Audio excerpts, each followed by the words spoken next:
Welcome to our channel. Today we how to log into Adobe Photoshop Generative Fill, full guide step by step clearly. To log into Adobe Photoshop Generative Fill, start by opening Adobe Photoshop on your computer. Make sure you have the latest version installed to access the Generative Fill feature.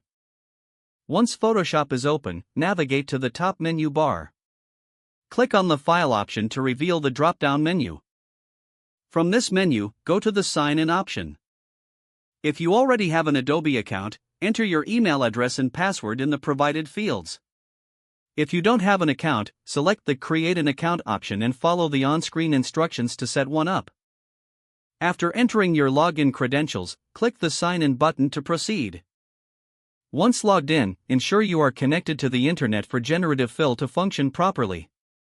With a successful login, you can now access the Generative Fill feature. Open an image that you would like to edit. Select the area you want to fill using one of the selection tools available. Once your selection is made, look for the Generative Fill option in the right panel. Click on it to initiate the fill process. Follow the prompts to apply the Generative Fill feature to your selected area.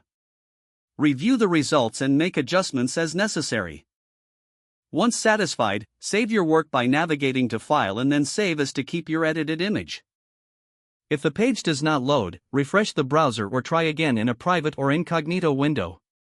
Make sure you are using the correct email address, then retype it carefully to avoid small typos. If your password is not accepted, use the Reset option and create a new strong password you can remember. Check your spam folder for verification or security emails, then complete any requested confirmation step. Enable two-factor authentication if available to improve account security and reduce unauthorized access risk.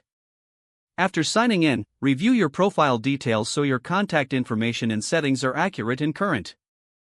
If you see an error message, note it down and try again after restarting your device and internet connection. Log out when you finish, especially on shared devices, to keep your account and payment information secure. If the page does not load, refresh the browser or try again in a private or incognito window. Make sure you are using the correct email address, then retype it carefully to avoid small typos. If your password is not accepted, use the Reset option and create a new strong password you can remember. Don't forget to like this video and subscribe to our channel for more step-by-step tech guides.